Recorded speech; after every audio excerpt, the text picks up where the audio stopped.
আমার ব্যাংকে কয় টাকা আছে যে আমি পরবর্তী সময়টা আমি চলতে পারবো?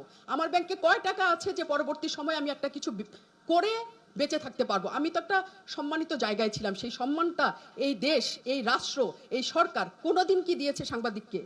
কোনোদিন কোনো সাংবাদিক সেই সম্মান পান নাই। এই যে বলা হয় সাংবাদিকতা, তারপরে তো টিকে আছে।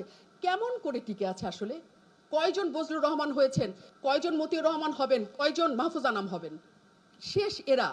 তারপরে যারা হচ্ছে কিছু সময় কাটানোর জন্য তারা তারা তাদের প্যাশন থেকে আসে এবং এই চাপ, এই টেনশন, এই রিস্ক সহ্য না করতে পেরে 2-3 বছরে ঝরে যায়।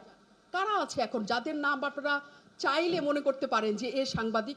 কয়জন সাবিয়া আলম হবেন?